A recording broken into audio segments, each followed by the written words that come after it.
Welcome to today's podcast. My name is Caleb Ndaka. I'm a co-founder at Kids Com Camp. Kids Com Camp is an initiative to help children and adults around them in rural and underserved communities in Africa so that they can catch up with the current digital-driven society. I'm also a 2018 Mandela Washington Fellow. Mandela Washington Fellowship of Young African Leaders is an exchange program of the US government where they take young African leaders to the US for 6 weeks, get attached to a university, and learn about business and entrepreneurship, civil engagement, and public management. And then when you come back, you're expected to implement what you've learned back at home. When you come back, you also have an opportunity to collaborate with a recent fellow in Africa. The last couple of days, I've had the opportunity to travel to Windhoek in Namibia to collaborate with KV, aka Kaveto Chachara, who we were in the same institute, the University of Notre Dame in South Bend, Indiana. KV is working on an amazing project, Big Things Agwan, to provide affordable sanitation to almost half of Namibians who practice open defecation. We were collaborating on a project called Design Thinking for Africa, trying to help young Namibian entrepreneurs to integrate design thinking into their solution. Good evening, ladies and gentlemen. My name is Kaveto, and welcome to the Design Thinking for Africa webinar. And I'm joined by my very good friend and best friend, Ndaka. Yes, good evening, and thank you so much for making the time to join us. My name is Caleb Ndaka. I'm from Kenya, and pleasure to be with you this evening. Look forward to sharing more about design thinking for Africa, the project. Yes, KV, tell us more about why are we here? Why are we talking about design thinking for Africa? What is design thinking for Africa? Yeah, I think before we dive into the Design Thinking for Africa webinar, I'd just like to give you guys a bit of a background of how Ndaka and I met. Ndaka and I met last year at the University of Notre Dame through a fellowship called the Mandela Washington Fellowship. And that is the flagship program for the Young African Leaders Initiative, where they take leaders from sub-Saharan Africa and they take them to the US and train them in academic coursework, leadership training, networking, and that's how Ndaka and I met and got introduced to this new method of problem solving. So Ndaka, maybe just to add on something. So the program is you get African leaders, take them over to the US for 6 weeks. During those 6 weeks, you are placed in a university or in an institute, and depending on your interest, whether you're interested in entrepreneurship or public management or civic leadership, you're able to take up different tracks. So for our case, we were interested in doing entrepreneurship, and we were placed in the University of Notre Dame, which is in Indiana. But the story does not just end with the 6 weeks in the US. When you come back in Africa, you have an opportunity to collaborate with a fellow African fellow and do a project together. And so that's the reason why we are here in Windhoek with KB. We are collaborating on this particular project now called Design Thinking for Africa. So why are we doing this Design Thinking for Africa?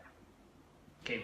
Yeah, I think for me, before I got introduced to this way of systematically solving problems, before I always used to dive deep into the problems and just start with a solution.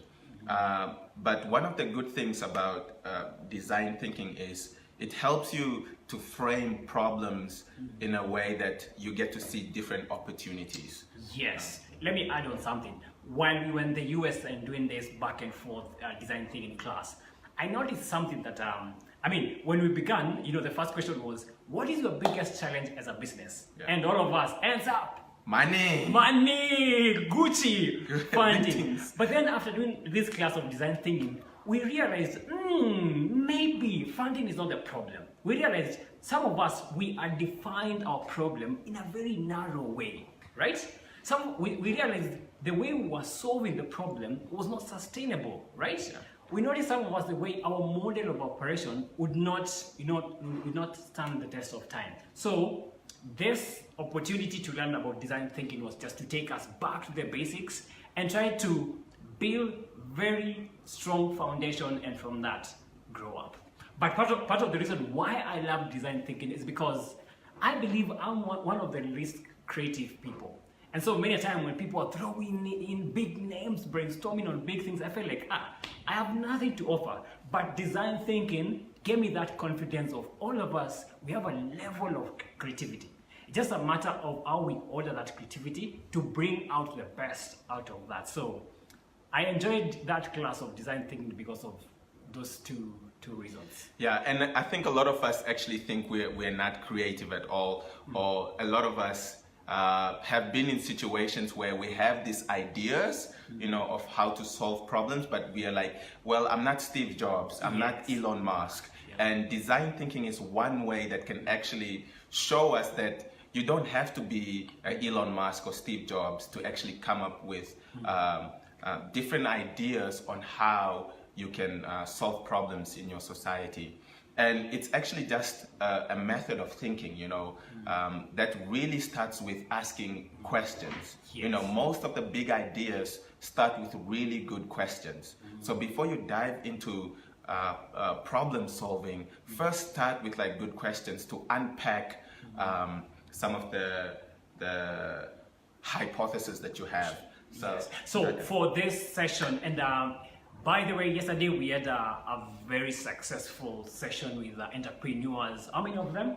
We had over 25 young entrepreneurs from the age of 18 to 35 join us for a design thinking workshop yesterday. Yes, that was amazing. Thank you so much for guys who attended. Thank you so much.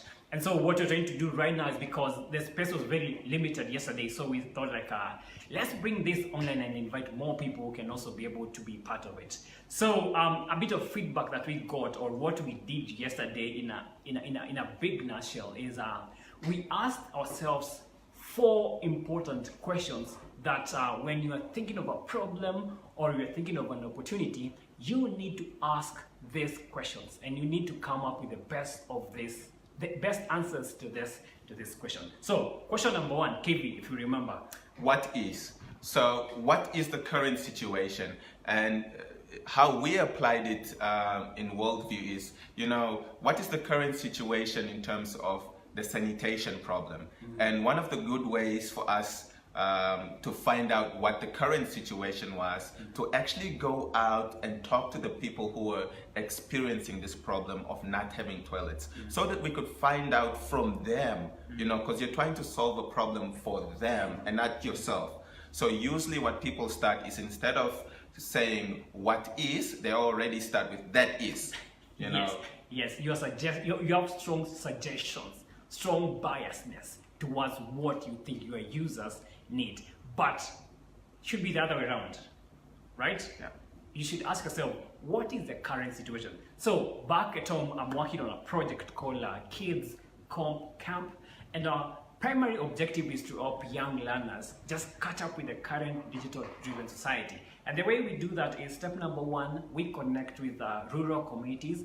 We target communities where exposure to computers is very minimal or is non-existent. And then we partner with community organizations and run after-school program. So when we started, we basically wanted to know, what is the current situation in terms of availability of devices?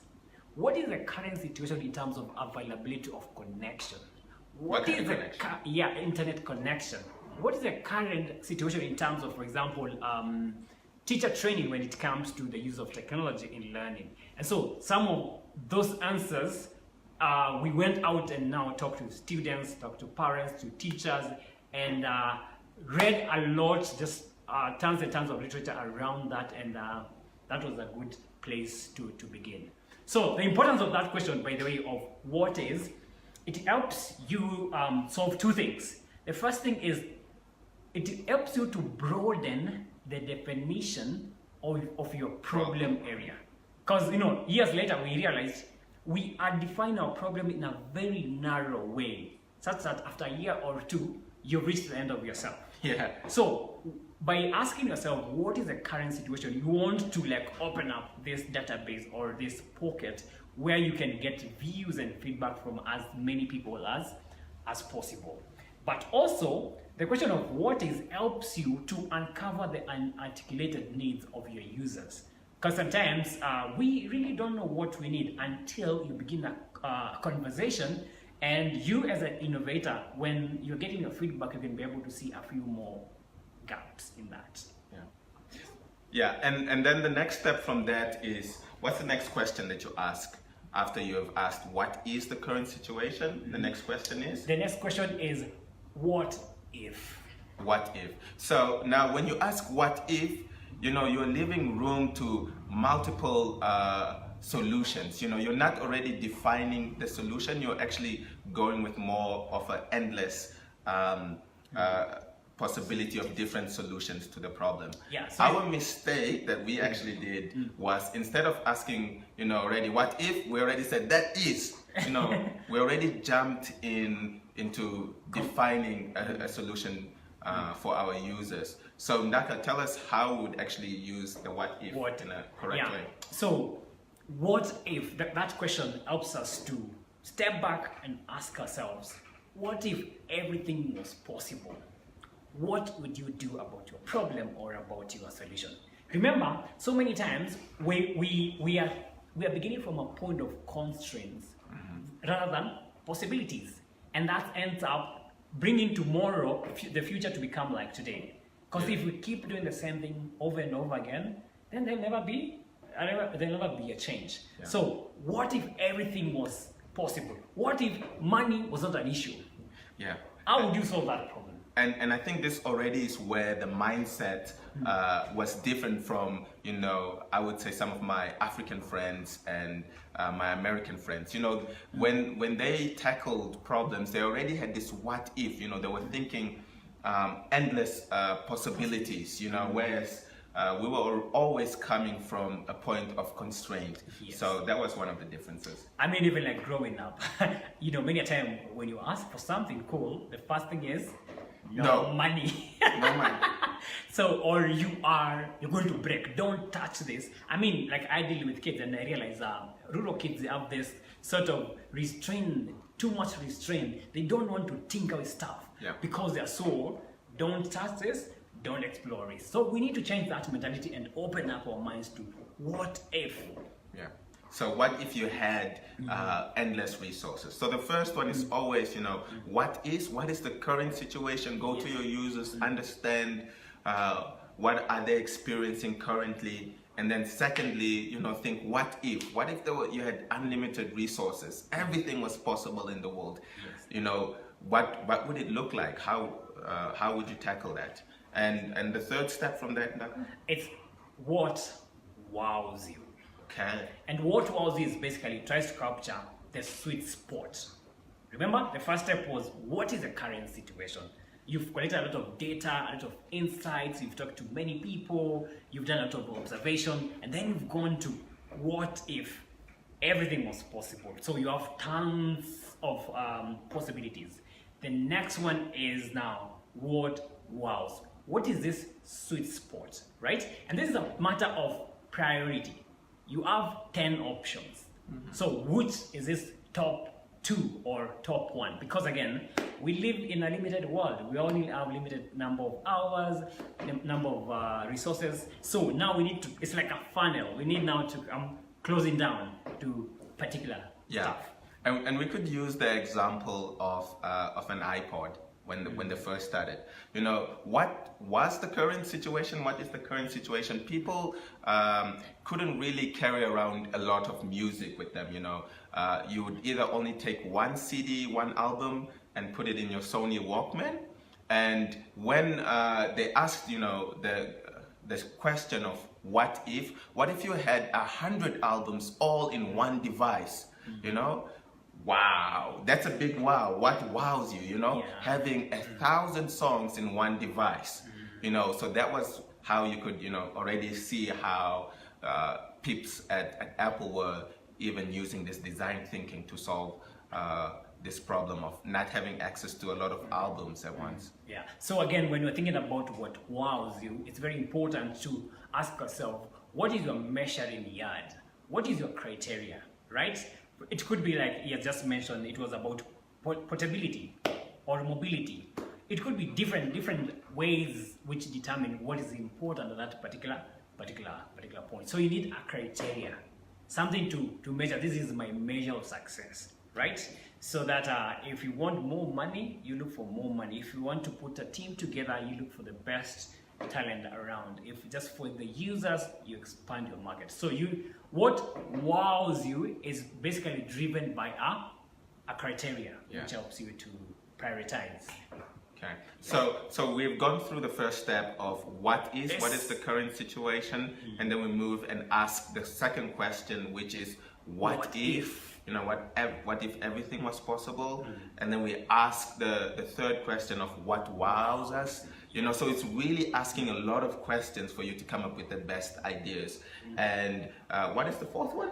Last but not the least is what works. And this is where the rubber meets the road, right? You might have the best definition of what is, what if, what was. But if you don't validate on what works, then it's a sad situation. So what works basically encourages us to create small experiments and put it in the hands of our users so that we can validate, this was so sweet, but it's not working. So we go back and iterate. Yeah. So when we are answering this question of what works, basically what we want to do is create something small, put it in the hands of users, take feedback, and keep on improving that. And there are a couple of tools that we can use to do that. Kevin. Maybe let's first share how we have gone using this question of what works. How have you used it in your startup? So our interest was connect with these young kids in rural Kenya, most rural part of Kenya. And so what works for us is we mobilized friends and told them, hey guys, we are going for a road trip. But before you come for the road trip, you need to come with your laptop. And then we looked for a school in a rural community. And that was how we were able to validate, one, how many kids had used computers before then? Two, are kids generally interested in learning computers? Three, are parents and teachers willing to support us to do that? So that was a sort of our minimum viable product. I mean, our friends paid for the transport, the community hosted us. So what our expenses was only buying food for the kids, and we had a lot of fun. And from that, we validated what was working and what was not working, especially when it came to the curriculum development. Yeah, and just speaking from the worldview experience, how we went about asking what works was my team and I had built an MVP, a toilet that was perhaps not the best, but one that was good enough. And we wanted to test it through a freemium model. So we went to a family of 4 women who had asked for a toilet, and we had given them the product to use over 9 weeks, where we said, here's a toilet, you guys had asked for one, and if you guys like it over this 9 weeks, are you willing to pay us an amount for you guys to have it? You know, that way it tests whether, one, they are using it because you had given it to them for free, and they're giving you guys feedback. Secondly, you get to learn how the users are actually interacting with your product. You know, you get quite a lot of insights by seeing how users are already interacting with that product. And thirdly, if they actually love the toilet so much and they said, well, here is $1,000, can we actually keep the toilet? Then it validates that you have something, even though it's not the best product yet, but it is the minimum viable product, an MVP. Yes, just a few principles to learn when trying to respond to this question of what works is, you know what? Fail fast, learn first, right? Do small experiences and try to get as much feedback, validated learning, as possible. Okay, so Ndaka, maybe give us a few, like 2 tools that we could use to see what works, and then we could talk about what are the next steps for design thinking for Africa. What do we have in store for the people? Yes, and again, what we're doing is just a top level sort of engagement. We'll have to do more on this. So before KB tells us the next steps, let me just highlight a few tools which we can always use to help us to, when we're doing this design thinking sort of a thing. One, the first thing is just visualization. We need to use different tools to help us to visualize our ideas, and that can include like drawing stuff. When you have an idea, Sketch. When you have an idea, put it in a shape, or I don't know what you do. Like, yeah, we like to draw a lot. So if you actually look at our offices, we sketch a lot on boards, and it's really not about coming up with like a perfect drawing. It's really just starting to visualize and getting the flow going. Yes. The second tool is actually storytelling. They say that every great product has a great story. One thing is for sure, people don't like reading reports and literature or many numbers, but people love stories. So story is one way of really communicating your product or your problem in this easy way that people can relate, and you also, as a person explaining the idea, you also have fun in doing it. Yeah, and Apple is really one company that really sells stories with their products. They always start with the why you would want to use the product. So storytelling is really one way as well to communicate the problem that people are experiencing very well. Yes, the next one is mind mapping. So we began by talking about visualization, right? Drawing stuff, sketching stuff. But mind mapping is when now you start making insights from the tons and tons of data that you've been able to connect. What connects to what? What flows to what, right? So mind mapping just an opportunity. It helps you to start now drawing out the insights which can be easily communicated, which can make logic, and in so doing just help you to make the right kind of thinking. Yeah. So should I talk about what we're going to do next? Yes. Yeah. So this is just, we had a 2-hour workshop yesterday, and we haven't even scratched the surface on this.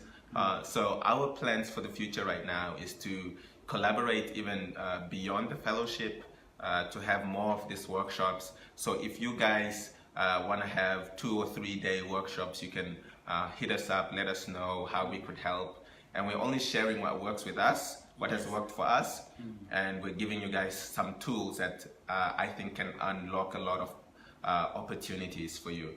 So over the next 6 months, Ndaka and I are going to be preparing a couple of workshops that we're going to be hosting either in Namibia or in Nairobi, Kenya, and Design Thinking for Africa. Actually, Africa is our stronghold. Yeah. How many countries do you have? In Africa, man, that's how many? 30? Senna, how many countries do you have in Africa? 54. 54, yes. So the target is, Vision 54. Nah, the thing is, like, we need to travel. I don't even know how many countries there are because I haven't traveled. So that's a good thing. Please invite me to come to your country so we could have some more design thinking workshops. And it's also about learning. So we're not really coming and saying we have the solution. Remember, good ideas always start with good questions. So we'll come to you guys and also ask some questions where we can learn. But I need to find out with that 54. Google is your friend, guys. Okay, she says the 54. I trust her. She's really smart. So thank you so much. Thank you so much for tuning in. And thank you so much for people who enabled us to be here. Yeah. Special shout out to. So we gotta thank our partners who have made this Design Thinking for Africa possible. USAID in Africa, IREX, Mandela Washington Fellowship, Namibia Business Innovation Institute, and obviously Fab Lab. So thank you so much to all our partners, our funding partners, and we're going to have more workshops and really get to do more work, ask good questions, and I think that's always a good place to start. Ask good questions that can lead to really great ideas. So this is KV, I'm out. Big things! Yes, this is Ndaka. Kwaheri kwa sasa. Bye for now. Kuna Matata. Can I say that?